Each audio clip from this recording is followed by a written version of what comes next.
बुद्धम शरणम गच्छामि, फिर बोलते हैं संघम शरणम गच्छामि, फिर बोलते हैं धम्मम शरणम गच्छामि।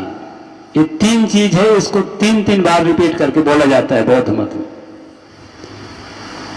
इसका अर्थ है कि मैं बुद्ध के शरण में जाता हूं। बुद्ध का मतलब क्या होता है? तथागत बुद्ध जो है दुनिया के 28वें बुद्ध हैं, उसके बाद पहले और बुद्ध हो गए हैं।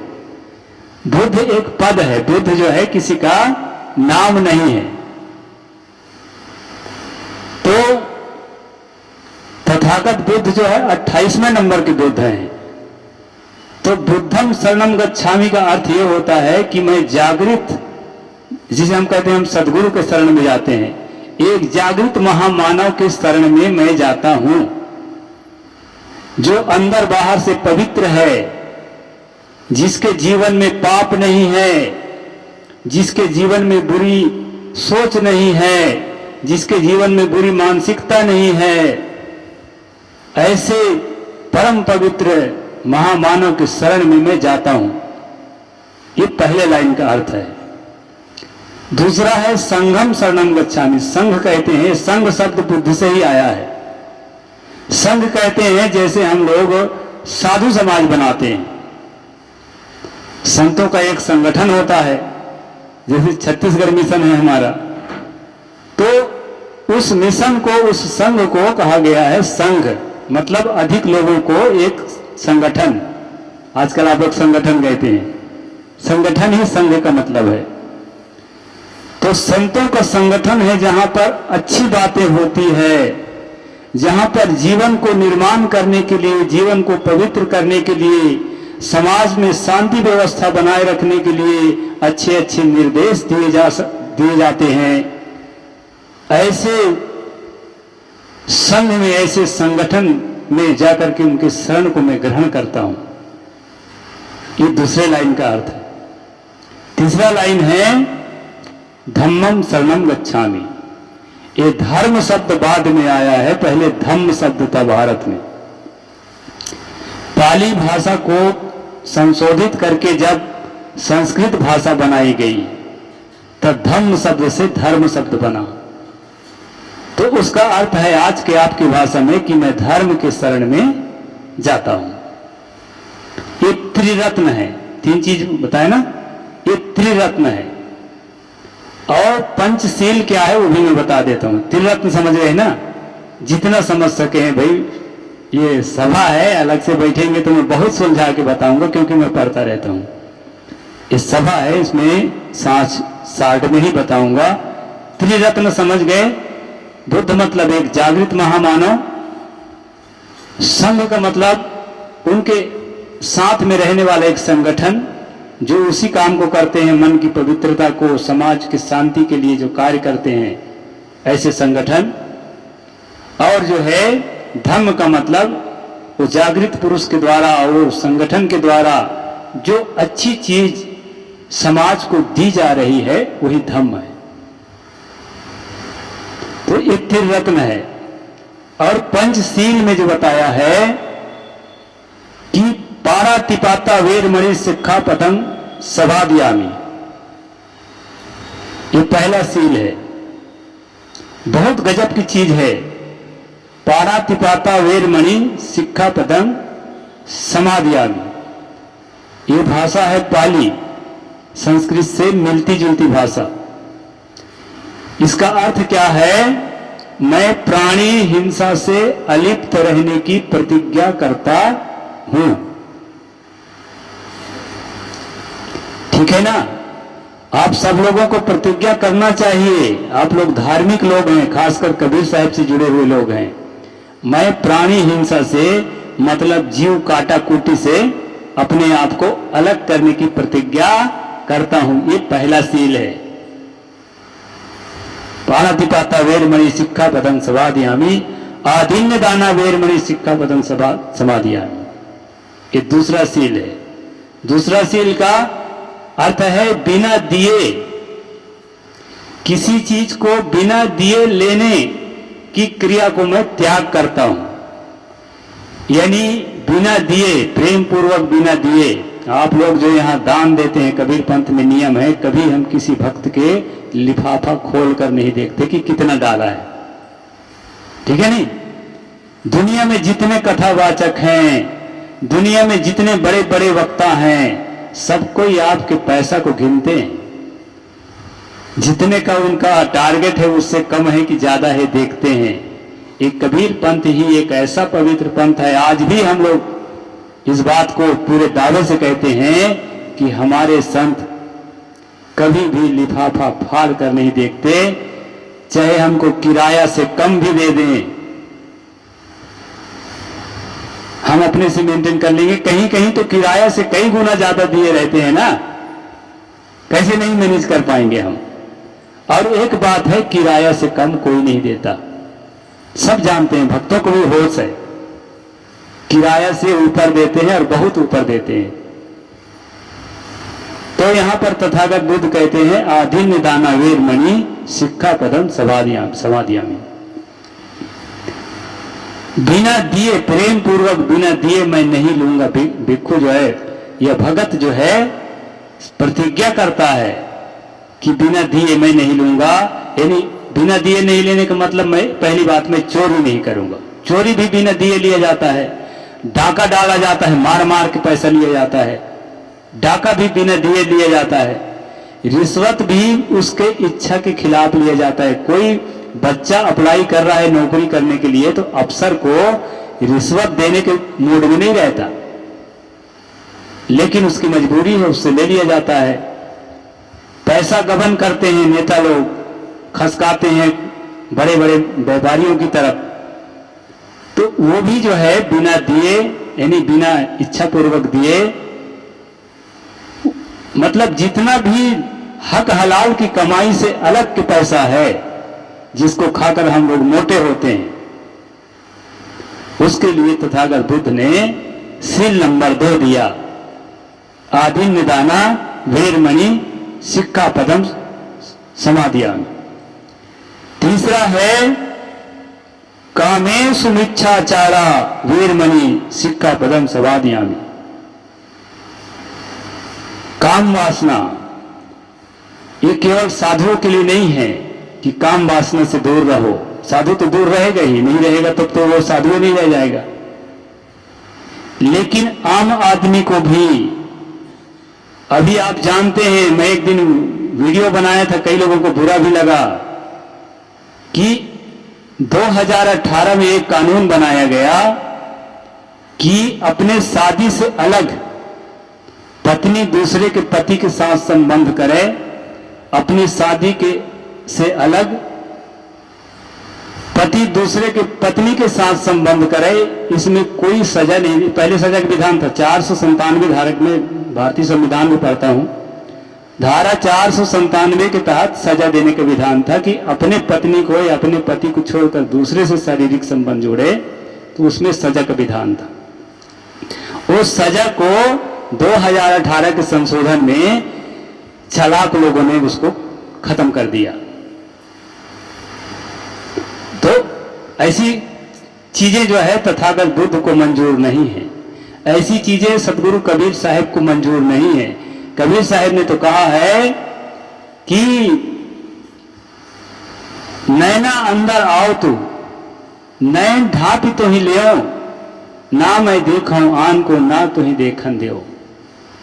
एक पति के लिए, एक पत्नी के लिए एक जो है आदर्श उन्होंने स्थापित किया कि जब आपका विवाह हो गया, लव मैरिज से हुआ, अरेंज मैरिज से हुआ, किसी मैरिज से हुआ, अब संबंध जुड़ चुका है। संबंध जुड़ने के बाद आपका कर्तव्य क्या है? सदगुरु कहते हैं, प्रेमिका कहती है कि ऐ मेरे प्रेमी, तू मेरे आंखों के अंदर आ और आंखों के अंदर प्रवेश कर जा, मैं अपने आंखों को बंद कर लूं। आंखों के अंदर पूरा समा जा और मैं अपने आंखों को बंद कर लूं। अब आंख के अंदर बंद है तो क्या होगा? ना मैं देखूं आन को ना तो ही देखन देऊं, तुम्हारे अलावा और किसी को मैं नहीं देखूंगी और ना मैं तुम्हें किसी को देखने दूंगी। तो ये जो संयम का साधना सदगुरु कबीर साहब के मार्ग में तथागत बुद्ध के तीसरे कहना चाहिए कि इसमें पंचशील के तीसरे सील में है, कामेच्छु मिच्छाचार वेरमणि सिक्का पदम समादियामि। अनैतिक संबंध से मैं मुक्त रहने की प्रतिज्ञा करता हूं, इसका ही अर्थ है। इसके अलावा व्यर्थ की कामना, व्यर्थ की सपना देखने से भी हमको मुक्त रहना चाहिए। उससे मन उलझता है, डिप्रेशन हो जाता है। हम अपनी क्षमता के अनुसार सपना देखें और उसके अनुसार प्रयास करें, बढ़ता चला जाए तो फिर उससे और आगे का सपना देखें। सिर में बहुत ज्यादा बोझ लेके ना चलें, वो आपके लिए नुकसानदायक है। मुसावादा वेरमणि सिक्का पदम समादियामि, ये सील नंबर 4 है। मुसावादा मतलब झूठ बोलना, ठीक है ना। मिर्सा कहते हैं इसको संस्कृत में। झूठ बोलने से मैं अलिप्त रहने के प्रतिज्ञा करता हूं। बैठ जाइए, शांत बैठिए, जो आए आने दीजिए। हाँ, शांत बैठ जाइए, बंद की बाद में करना। तो ये चौथा जो सील है कि मैं झूठ बोलने से अलिप्त रहने की प्रतिज्ञा करता हूं। सुरा मेरे मज्ज प्रमादठाना वेरमणि सिक्का पदम समादियामि। मैं बहुत चीजें लिखा हूं लेकिन बहुत चीजें नहीं बताऊंगा आपको, क्योंकि सुलझा के बताने में समय लगता है। यही 5 सीलों को बता देता हूं। ये 5वां सील ये है, सुरा मेरे मज्ज प्रमादठाना वेरमणि सिक्का पदम समादियामि। ये भी पाली भाषा में, उनके 5 सील पाली भाषा में। भारत का सबसे पुराना पाली भाषा पाली प्राकृत भाषा है। इसी से संस्कृत बना है, उसको शोध कर बना है। संस्कृत का जो व्याकरण है ज्यादा मतलब प्रबल है, तो पाली से ही शोध कर बना है विद्वानों ने। तो इसमें ये कहा है कि मेरे मद, मेरे का मतलब स्पेशल दारू, मेरे, और मद का मतलब साधारण दारू। स्पेशल दारू, साधारण दारू। जो ज्यादा पैसे वाले हैं ना, वो दारू पी के बैठेंगे तो नशा तो उनको आएगा लेकिन बदबू नहीं आती। ऐसे ऐसे दारू चलते हैं दुनिया में।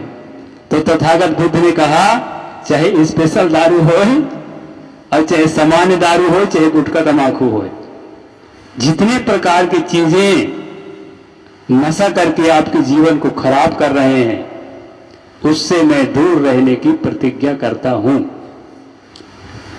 घमंड अहंकार इसमें आया है, प्रमादठाना। घमंड अहंकार से मैं अपने आप को दूर रखने की प्रतिज्ञा करता हूं।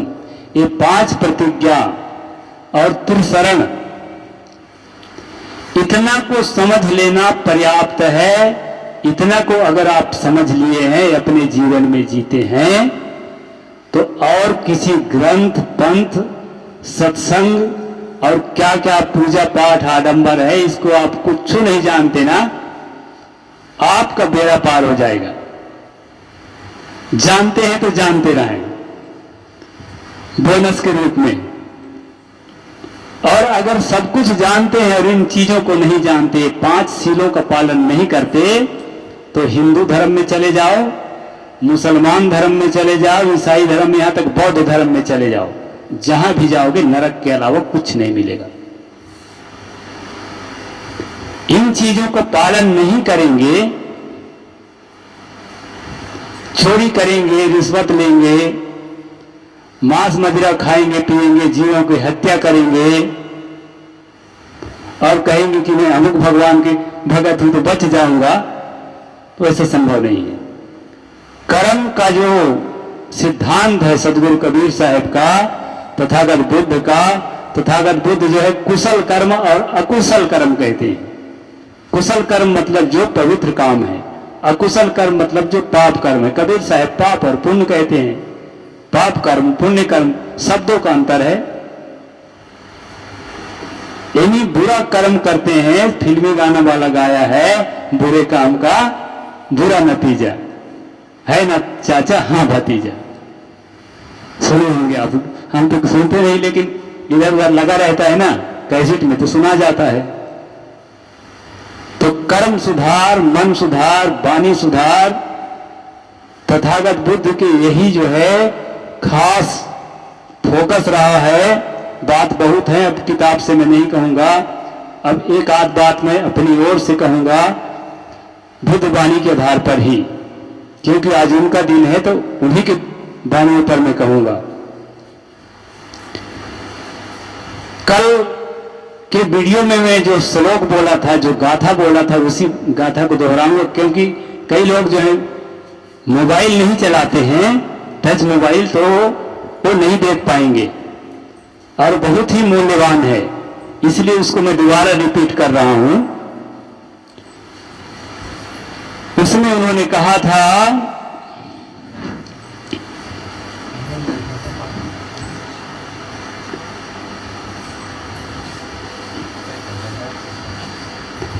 मैं अर्थ बता देता हूं, अभी श्लोक नहीं आ रहा है, आएगा बीच में याद आ जाएगा तो श्लोक बोल दूंगा, ठीक है? नहीं, दिमाग ठीक है मेरा, लेकिन कभी कभी एक आध चीज भूल भी जाता हूं। उसमें यह कहा है कि बैर के गांठ बांधने से,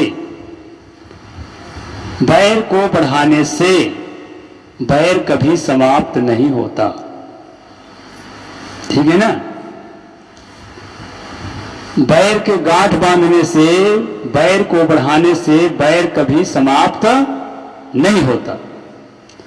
हम एक आदमी को गरीब जानकर, कमजोर जानकर उसकी पिटाई करते हैं।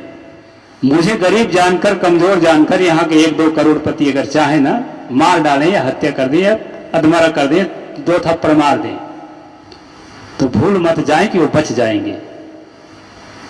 उनका जो ऐंठ है ना करोड़पति होने का, वो ऐंठ काम नहीं देगा।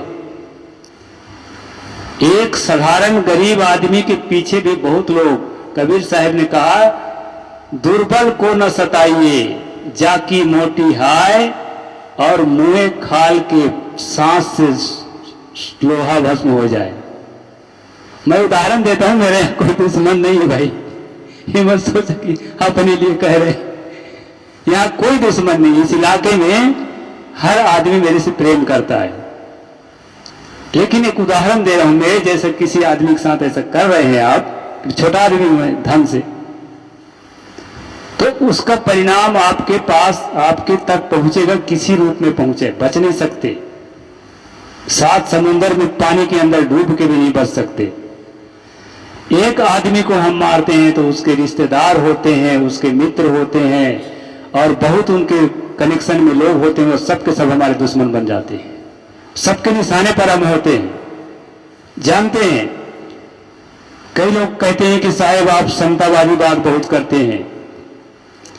एक जो नेत्री थी, नेता थी, राजनेता थी, उसने हजरत मोहम्मद पर टिप्पणी किया, और जो टिप्पणी उसने किया था वो बिल्कुल 100% सच है, मैं पढ़ा हूं। उसने एक भी अक्षर गलत नहीं बोला। उसने कहा कि 9 साल के आयशा के साथ हजरत मोहम्मद ने विवाह करके अपने अज्ञान का परिचय दिया, ठीक है नहीं? और वो चीज उनकी किताब में, मुसलमान की किताब में है, उसके आधार पर उसने कहा था। लेकिन परिणाम क्या हुआ मालूम? परिणाम ये हुआ कि अरब के देशों में, खाड़ी के देशों में जितने हिंदू हैं ना, सबकी पिटाई होने लगी। नौकरी में रखे थे, नौकरियों से हटाने लगे। बहुत लोग विदेशों में हमारे हैं, भूल मत जाना। ये मत सोचो कि भारत भर में हैं हम लोग। हमारे बहुत से भाई बहन विदेशों में व्यापार कर रहे हैं, पढ़ाई लिखाई कर रहे हैं, और जो है नौकरी चाकरी कर रहे हैं, और 2 पैसा कमा के भारत भेजते हैं। तो ऐसे भूल में मत रहिए कि बाहर में हमारा कोई नहीं है, हमारा कौन क्या कर लेगा। एक जने मुसलमान को मारेंगे, एक जने ईसाई को मारेंगे। 44 राष्ट्र मुसलमानों का है, 150 राष्ट्र ईसाइयों का है, और सब जगह हमारे लोग हैं। हम एक को गरीब जान के पीट लेंगे, लेकिन हमारे लाखों लोग उधर पीटेंगे, और इधर हम भी कानून के शिकंजे में पड़ेंगे तो जेल जाएंगे। इसलिए धार्मिक उन्माद से बचिए। कोई भी धर्मी नहीं है। हम लोग मार मार के, गाली दे दे के, नफरत कर करके उसके अंदर नफरत पैदा करते हैं। तो तथागत बुद्ध ने कहा कि बैर के बढ़ाने से, बैर की गांठ बांधने से बैर कभी समाप्त नहीं होता। बैर कैसे समाप्त होता है? अवेरेन ही सम्मति थी इस धम्मो सनातनो। बेरेन बेरानी न कुदाचीन सम्मति थी, ऐसा है ऊपर वाला लाइन। मतलब बैर बढ़ाने से, बैर के गांठ बांधने से कभी भी बैर खत्म नहीं हो सकता। अब बैर कैसे खत्म होता है? बैर खत्म होता है गांठ को खोल देने से। अभी मेरी बात किसी से बिगड़ जाए, बिगड़ती है, मेरी बिगड़ती रहती है, लेकिन न तो वो गांठ बांधता जानता है, वो डर बस नहीं बांधता, अरे साहेब है, संत है, इससे अगर मैं गांठ बांधूंगा तो मुझे पाप लगेगा। और लगेगा ही, पक्का है। जो साधना करता है, जो संयम करता है, जो पवित्रता का जीवन जीने का दिन रात प्रयास में लगा है, उससे बैर गांठ बांधोगे तो पाप तो लगेगा ही। तो वो बेचारा डरता है। और मैं क्या करता हूं? मुझे तो डर नहीं लगता, तो भगत है, इसको क्या डरूं? मैं डरता हूं। मैं क्या डरता हूं? कि अगर मैं गांठ बांधूंगा तो पूरा संसार यही कहेगा कि दुनिया को गांठ खोलने की शिक्षा देता है आदमी, और फलाने आदमी से गांठ बांध लिया बैर की। तो साधना के मार्ग में भी बात चिटपुट बिगड़ती है। वही अन्न खाते हैं और वही पानी पीते हैं। कभी कोई बात हो जाए घर में, परिवार में, परिवार के सदस्यों के बीच में, पड़ोसियों के बीच में, मित्रों के बीच में, कुछ मिनट बाद जाकर उससे मिल ले। वो न झुकता है, आपे झुक जाओ। ऐसा नहीं है कि अब हम जिद में रहे कि झुकेगा तभी बात बनेगा। ये सब जानते हैं। एक बार श्यामलाल से मेरी बात बिगड़ गई थी, सब जानते हैं। वो अच्छे से बिगड़ गई थी, वो निकट में ही आते थे। मैं उनके घर गया, व्रत मूर्ति है, उनके घर गया मैं, वो नहीं मिले। उनके बेटों से कहा कि भाई मैं उनसे मिलने आया हूं। तो उनके बेटे फिर भेजे यहां, फिर अपने घर बुला के बढ़िया पूजा आरती किया। तो इस तरह हमको निभाना है। कभी बिगड़ जाए तो, वैसे बिगड़ती नहीं है, संभल के काम करते हैं। साधक हमेशा संभल के काम करता है। यही भगवान बुद्ध के, तथागत बुद्ध के मार्ग है, और यही कबीर साहब के मार्ग है। भारत के जो 3 महामानव हैं, भगवान बुद्ध, भगवान महावीर और सदगुरु कबीर, इनके मार्ग में ज्यादा अंतर नहीं है। इनके अलावा जो मार्ग हैं उनमें अच्छी बात नहीं है, मैं नहीं कह रहा, अच्छी बात है, लेकिन अंतर है। उनमें कई जगह मार काट भी है, कई जगह मांस मदिरा पान भी है। अब मैं वर्णन खोल के नहीं करूंगा, क्योंकि कुछ लोग कहते हैं आप खोल के वर्णन करते हैं तो कुछ लोग सुखी होते हैं, कुछ लोग दुखी होते हैं। तो चाहे आप राम पर अध्ययन करें, कृष्ण पर अध्ययन करें, दुर्गा पर अध्ययन करें, काली पर अध्ययन करें, शंकर पर अध्ययन करें, इनके अध्ययन करेंगे तो इस तरह की लचर आपको मिल जाएगी। उन्हीं के किताब में, उन्हीं के भक्तों के द्वारा मिल जाएगी, लिखा हुआ, पक्का है। लेकिन भगवान महावीर के, भगवान बुद्ध के और कबीर साहब के, ये 3 ऐसे महामानव भारत में हैं। एक दुश्मन आदमी किताब लिख के दे सकता है, देख इसका भी लिखा है, कह सकता है, लेकिन वो किताब मान्य तब तक नहीं होगी जब तक उसी संस्था से न लिखी गई हो, हमारे संस्था से न लिखी गई हो। और उनके यहां जिनकी मैं बात का, उन्हीं के संस्थाओं से लिखी हुई किताबों में मिल जाती है। एक बार मैं खुल्लम खुल्ला पढ़ दिया था। मैं एक लाइन से पढ़ता हूँ। ये वक्ता लोग बड़े बड़े 1 करोड़ 2 करोड़ के भीड़ में जो भाषण करते हैं ना, ये खुल लाइन से नहीं पढ़ते, आधे को छोड़ते हैं, आधे को सुना देते हैं। अब मैं लाइन से पढ़ते वीडियो बनाते जा रहा था लाइन से, तो उसमें मांस का वर्णन आया, ब्राह्मणों का मांस खाता हुआ, राम का मांस खाता हुआ, सीता का मांस खाता हुआ, वो वर्णन आया। तो जैसे वर्णन आया वैसे पढ़ दिया। अब उसके लिए कुछ लोग कहे कि साहब आप तो खुलासा करते हो, कहां से आ गए आपके पास तक? तो अब गीता प्रेस गोरखपुर की किताबों से मैं कहा था, लाइन से पढ़ा, जैसा लिखा है वैसा पढ़ दिया। मुझे छिपाना नहीं आता, और आज भी छिपाने के मुझ में अभ्यास नहीं है।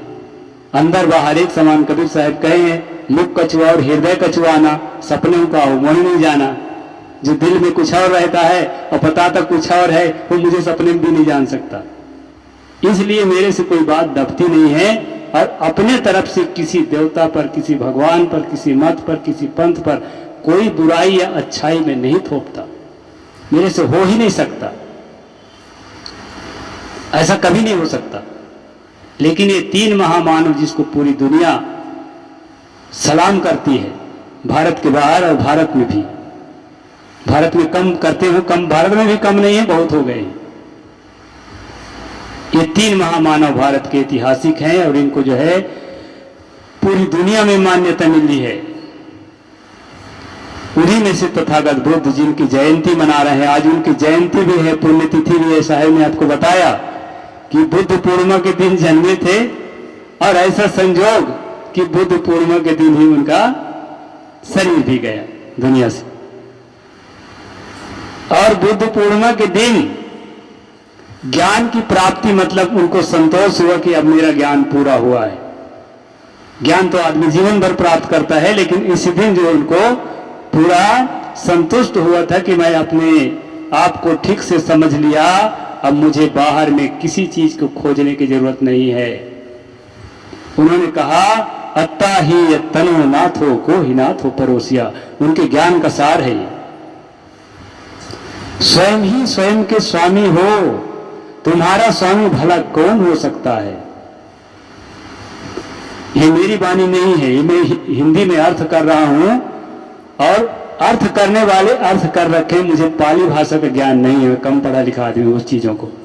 आज अंग्रेजी के जमाना में पढ़ा हूं मैं, पाली संस्कृत जमाना में नहीं पढ़ा हूं, लेकिन दूसरे का अर्थ लिखा हुआ है, उस अर्थ के आधार पर कहता हूं अत्ता ही तनो नाथो को ही नाथो परोसिया। तथागत ने कहा कि तुम ही तुम्हारा स्वामी हो, तुम्हारा भला दूसरा स्वामी कौन हो सकता है, कौन भगवान हो सकता है। हम लोग जो हैं अभी भगवान के खोज में पागल हैं, ईश्वर की खोज में पागल हैं, अदृश्य शक्ति के प्रभाव को समझने में पागल हैं।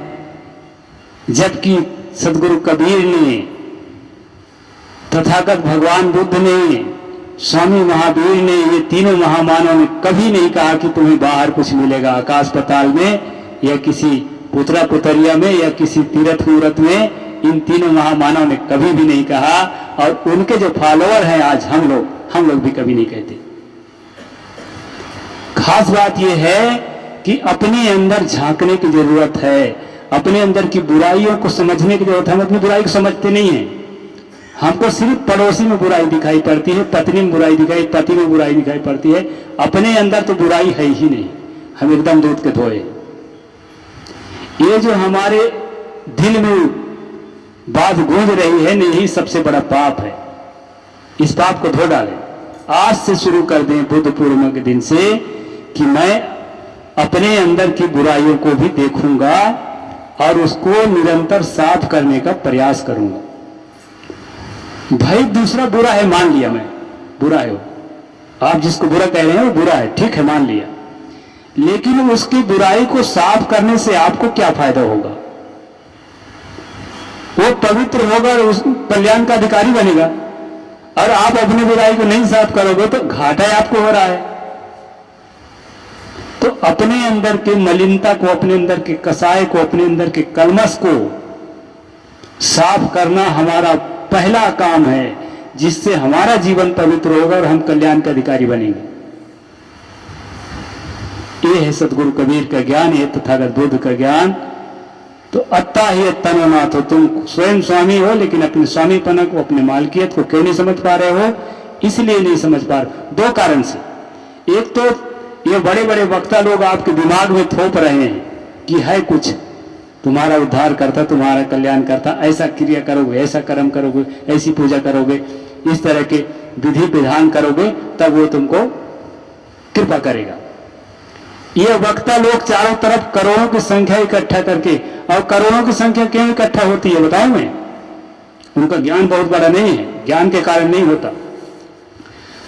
उनका जो यूनिटी है, उनका जो कम्युनिटी है, सदियों से पैसों में खेलता आया है, पैसे के गद्दे में सोने वाले लोग उनसे जुड़े हैं। अब बड़े बड़े होर्डिंग लगाते हैं। अभी जितनी बात मैं बताता हूं ना, करोड़ों में नहीं पाओगे। अभी जो आधा घंटे से बता रहा हूं, करोड़ों में नहीं पाओगे, कहीं चले जाओ। लेकिन ये बातें वहां भी नहीं मिलेगी, वहां कुछ दूसरी बातें मिलेगी। और वो दूसरी बातें इससे बहुत हल्की बातें, उसको करोड़ों लोग सुनने इसलिए आते हैं कि बड़े बड़े होर्डिंग गांव गांव में लगा था। देखे थे अभी की इसी बात नहीं का तो किसी भी प्रोग्राम की, उसके कारण भीड़ होती है। पैसा से भीड़ बनाया जाता है, जगह जगह प्रचार के लोगों को मोटिवेट किया जाता है, उनके अंदर उत्साह जगाया जाता है। उसके लिए हमारे पास संसाधन नहीं है, थोड़ा संसाधन है। अभी छोटा माइक में मैं बोल रहा हूं, यहीं तक आवाज गूंज रही है, इतना भी संसाधन नहीं हमारे पास, निजी संसाधन। तो ये सब संसाधन का खेल है। भीड़ को मत सोचो, जितने हो बहुत, इतने लोग समझें और दूसरे को समझाएं। सदगुरु ने कहा, हो हुजूर ठाड़ कहा तो वक्त समर समाल। तुम हुजूर हो, स्वामी हो, मैं खड़े होकर दृढ़ता पूर्वक कहता हूं, संभलो और संभालो। बाहर में किसी देवता का भरोसा, बाहर के किसी भगवान का भरोसा, अत्त दीपो भाव, अपना प्रकाशक स्वयं बनो। और ये कब होगा? जब सच्चे संत, जो विवेकवान संत है, जो तर्कशील संत है, उनके निकट बार बार बैठेंगे। मैं तो कहता हूं हर महीना नहीं, हर हफ्ता बैठो। मैं दिन रात यही कर रहा हूं, मैं पैसा नहीं कमा रहा हूं, दिन रात यही सोचने समझने में लगा हूं कि अच्छी से अच्छी चीज लोगों को कैसे दूं। और अच्छी से अच्छी चीज लेने के लिए कोई नहीं आएगा तो मैं किसको दूंगा? अब ऐसा नहीं है कि कोई नहीं आता, आता है, आ जाए, बहुत लोग आ गए। मैं तो उम्मीद नहीं रखा था, 10-12 लोग। साहब को कहा, साहब कुछ नहीं तो 10-12 लोग तो आएंगे ही, सुनना नहीं रहेगा, इतनी आशा है मेरी। लेकिन हाल भर गया। और कम पड़ेगा तो सीटिंग खुल जाएगा तो ऊपर करेंगे, ऊपर का हाल बड़ा है, कुछ कमी नहीं है। तो खास बात यह है कि हम अपने जीवन को जब पवित्र करते हैं, जब मांझते मांझते ऐसी स्थिति में हम जाकर पहुंचते हैं, हमें महसूस होने लगता है कि अब ईश्वर की जरूरत नहीं है। जिसको मैं खोज रहा था वह मुझे मिल चुका है। जिस सुख के लिए, जिस स्वर्ग के लिए, जिस परमात्मा के लिए मैं सदियों से तरसा, तरह तरह की पूजा किया, पाठ किया, अनुष्ठान किया, यज्ञ किया, जप किया, इबादत किया, नमाज किया और क्या क्या किया। आप लोग सोचते हो हम तो नमाज किए नहीं है, और मैं कहता हूं हजारों बार नमाज करे हो, और कलेसिया में हजारों बार प्रार्थना करे हो ईसा मसीह का। मैं कहता हूं, क्यों कहता हूं? आप मानते हैं मरने के बाद दोबारा जन्म लेते हैं? मानते हैं ना? मानते हैं? यहां सब पुनर्जन्मवादी हैं। तो क्या गारंटी है कि आप हिंदूज के घर में हर बार जन्मे होगे? है ना बात? तो सबने सब करके देख लिया है और उससे हमारा कल्याण नहीं हुआ, इसलिए अभी हम लोग जो है दुख झेल रहे हैं। और इस ज्ञान को जो समझ लिया तो उसको मरना नहीं पड़ता, मरने के पहले ही उसका कल्याण हो जाता है इसी जिंदगी में। अब ये कल्याण हो जाता है। अभी यहां जितने लोग बैठे हैं ना, मैं कहता हूं कल्याण का बहुत कुछ अंश इनके जीवन में अब भी आ गया। बैठे बैठे कुछ संस्कार का अंश जीवन के में अभी आ गया, बैठे बैठे। अभी किसी के मन में काम वासना नहीं है? कितनों कामी स्त्री पुरुष यहां बैठे हों, किसी के मन में काम वासना अभी नहीं है ही नहीं। बैठे कहां है? सबको होश है। किसी के मन में क्रोध वासना नहीं है, कितना भी गुस्सैल हो। किसी के मन में वैर वासना नहीं, अपने दुश्मन का याद नहीं आ रहा है यहां पर। किसी के मन में अहंकार नहीं है कि अरे मैं चाहूं तो फलाने को सबक सिखा दूं, या कोई नहीं सोच रहा है। सभा छोटी है लेकिन सब लोग सतलोक में बैठे हैं। जब अच्छी अच्छी बातें हमारे मन में चलती हैं, अच्छे अच्छे विचार हमारे अंदर चलते हैं, हमारा मन पवित्र होता है, उस समय हम स्वर्ग में, सतलोक में बैठे होते हैं। इसी सतलोक को, इसी स्वर्ग को, इसी मुक्ति को, इसी मोक्ष को बनाए रखना, उसके लिए अभ्यास करना है कि मैं यहां से बाहर भी जाऊं तो ये दशा मेरे से अलग ना होए। अभ्यास करना, धीरे धीरे अभ्यास करते करते, बारे बार सुनते समझते अभ्यास करते, एक ऐसा दिन आपको देखने को मिलेगा कि उठत बैठत कबहू न छूटे ऐसी तारी लागी। ठीक है ना? सोते जागते उठते बैठते हर समय आपको लगेगा कि मैं परमात्मा से अलग नहीं हूं, परमात्मा की मुझे आवश्यकता नहीं है, जो मैं खोज रहा था मैं वह स्वयं हूं। तथागत ने कहा अत्ता ही है तनो नाथो कोई नाथो परोसिया। तो हमको सार ज्ञान को, आजकल जो बुद्धिज्म को प्रचार करने वाला एक राजनीतिक कुनबा निकला है ना, उनमें भी है आस्था है, श्रद्धा है, बहुत अच्छी बात है तथागत के प्रति, लेकिन उसमें जो है कुछ उत्तेजना ज्यादा है। उसके कारण जो है कोई आदमी नजदीक आते आते दूर चला जाता है। अभी मैं तथागत बुद्ध के त्रिरत्न का और पंचशील का जो अर्थ बताया आप लोगों को, वहां पर कहीं से आपको उत्तेजक नहीं लगा होगा। और बुद्ध वाणी का सार है वो। जब दीक्षा दिया जाता है या परित्राण पाठ किया जाता है, मैं तो बौद्धों को संगत करता हूं बहुत दिन से, साल 2 साल से, तो मैं देख रहा हूं परित्राण पाठ करते हैं या दीक्षा देते हैं तो इसी को दिया जाता है।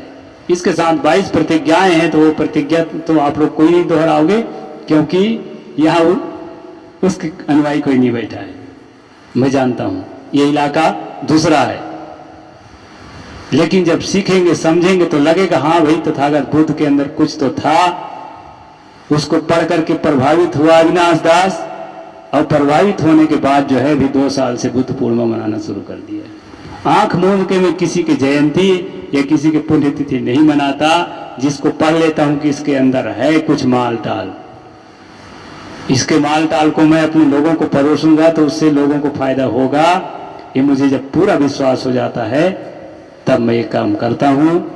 तो समय में बहुत ले लिया और ज्यादा विषय अब नहीं बढ़ाऊंगा। 5 बजे का टाइम हम दिए थे, कितना बज गए साहब? 5:30 बज गया। बहुत लेट से चालू भी किए हैं, तो यहीं पर पूरा करता हूं। बोलिए संत सम्राट सदगुरु कबीर साहेब की जय, तथागत भगवान बुद्ध की जय, संत समाज की जय, भक्त समाज की जय, आज के आनंद की, बस्ती नगर वालों की, बाल गोपालों की, सबके अपने अपने गुरु गोविंद माता पिता की जय। साहेब बंदगी साहेब। पूजा विधि बताओ।